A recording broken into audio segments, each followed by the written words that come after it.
Hello.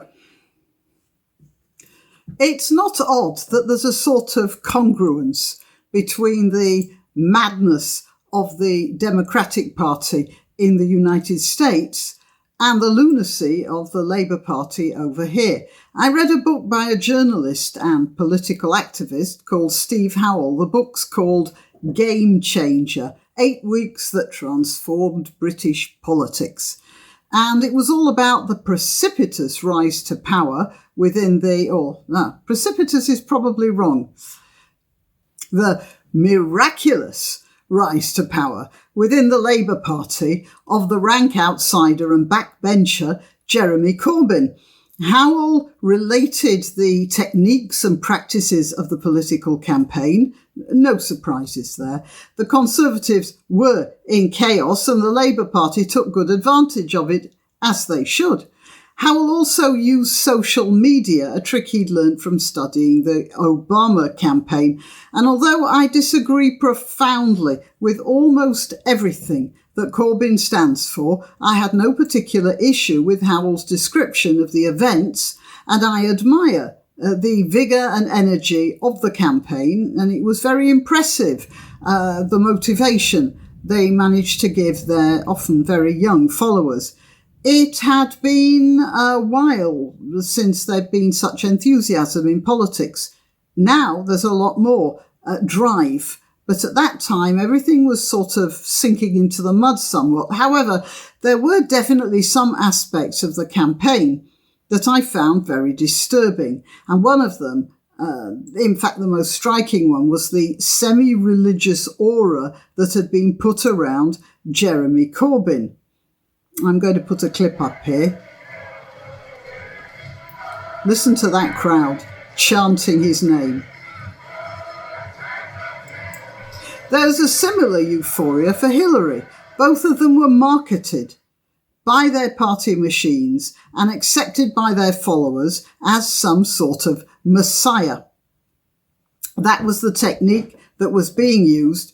So it gave me a bit of a jolt when I read Game Changer to discover that Steve Howell's daughter was at the time, I don't know about now, living in the United States and had been working for the Clinton campaign. It was only a passing mention, but I did wonder how many other socialists from Britain were working in American politics, and indeed how many socialists in America were working in British politics. I don't know. But it does seem there's a sort of common purpose between the two groups. I understand, by the way, that the Labour Party had invited Alexandria Ocasio-Cortez to speak at their conference last weekend. She turned down the offer, which proves she isn't as dumb as all that, because she must have had some word that the Labour Party was not in the best state to lend her weight to. So before I talk about the unelectability of the American Democratic Party, I want to explain what's going on with the unelectable Labour Party here in Britain. This is the system. Parliament sits in the House of Commons during the year, then there's a summer break, and after that, in the early autumn, parties have their conferences.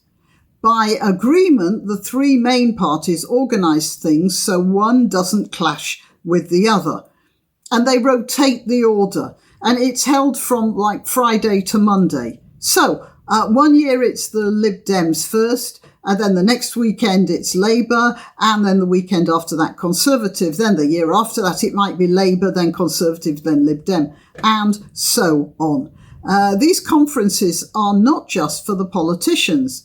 All party members can attend, as long as they buy seats, and there are not only big auditorium policy speeches by the top people, frequently televised, but there are smaller meetings in side rooms of the conference centres, usually addressing single issues, perhaps like how to redefine disability benefit or trading laws, that sort of thing. And then there are even smaller meetings in places like the upstairs rooms of pubs and church halls, in which speakers who aren't even party members might be invited to come in and talk about controversial issues, perhaps like whether halal slaughter or the burqa should be banned.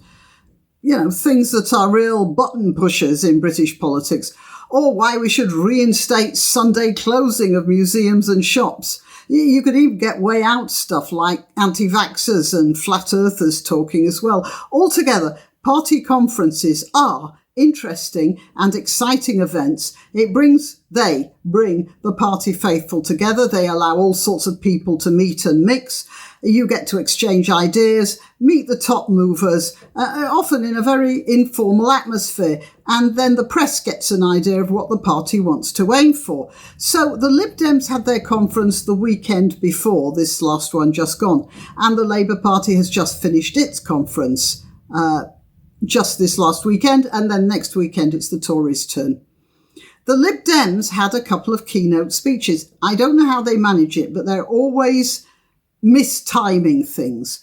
And in this case, they mistimed it this way.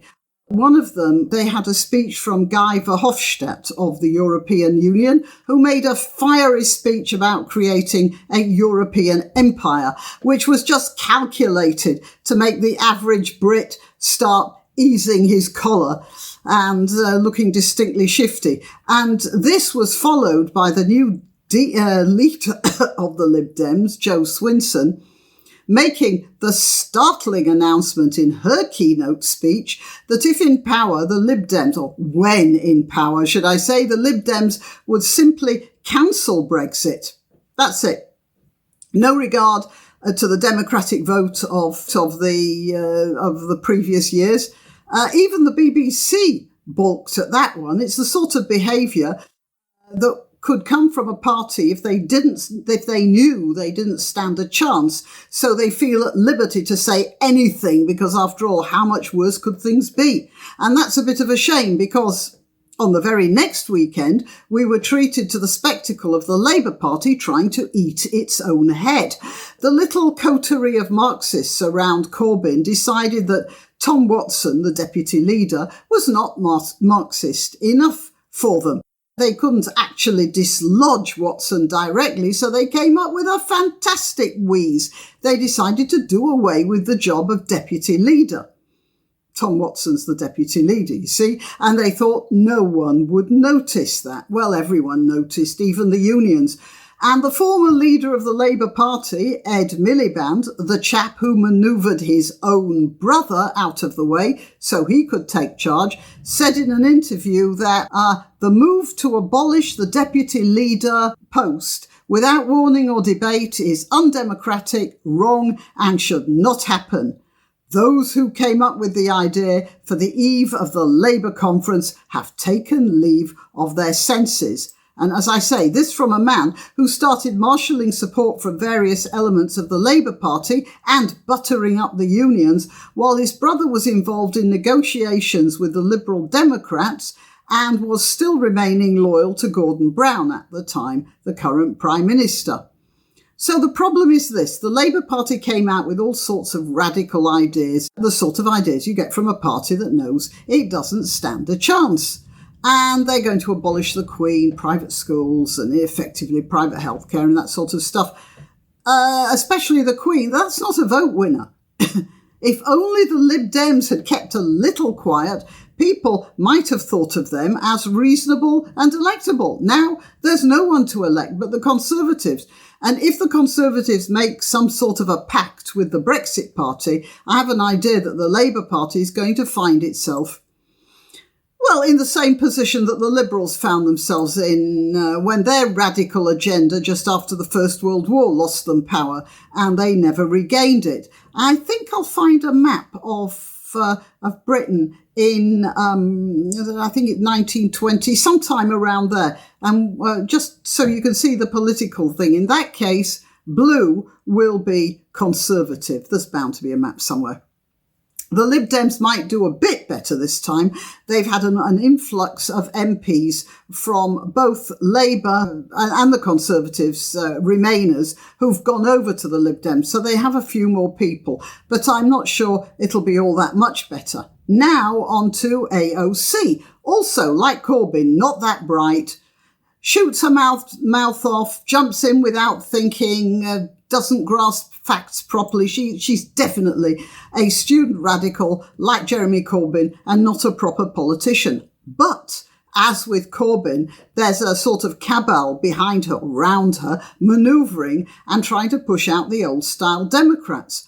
At present, there's the Biden scandal, and then there's the Kavanaugh thing. To deal with Kavanaugh first, that is really a very serious problem. The Democrats keep on blowing up unsupported allegations, and in the end, what will happen will be that people of good character won't stand for this sort of office anymore. They'll be too afraid of having to go what Kavanaugh went through. And the only sort of people who'd end up on the Supreme Court would be either sort of very nasty political manoeuvrers or milquetoast, bland nonentities. That is not healthy. And the second thing is the Biden affair. All you Americans will know what I'm talking about, I suppose. As for the others, what's happened? Just to boil it down, Biden has been caught in a serious conflict of interest with politics and his businessman son. And it's being used by AOC to deplatform Elizabeth Warren, who's been defending Biden. So when AOC has edged out the old, her group has edged out the old guard, the result will be a radical Democratic Party, heavily influenced by the looks of things by British socialism, which hardly any American will vote for. And this is where I think at last Britain is in a more comfortable position, because at least we have the third party and the possibility of a fourth party which can slip in to the required seats. In America, correct me if I'm wrong, but what party do you have to take the place of the Democrats when they become completely unelectable? There isn't anything with that sort of mechanism that could constitute a new moderate party to substitute for a failing Democratic Party, is there? Comments below if you've got another idea. But unless something does come to replace the Democrats, you're going to end up with, in effect, only the Republicans to vote for, a one-party state. And as much as I admire Trump, that's not a very good idea. Very unhealthy indeed. All right, so that's my rundown. There's a sort of cross-infection going on. I don't know what's happened to democracy, but it's hit both Britain and America at the same time. Now we've got to see which one can survive the storm. If you want to donate or contact, the information will be rolling over the Graniopteryx as I speak. Please like, subscribe and share, because it does help with the algorithm. If you visit my channel on YouTube and one day discover that I've disappeared without warning, you'll still find me on BitChute or Minds. Just go to either of those platforms and do a search for Graniopteryx. If you're already watching this on BitChute or Minds, good for you. Meanwhile, if you're watching this on YouTube, remember that you must keep checking the subscribe and bell icons, because occasionally they reset. Till next time.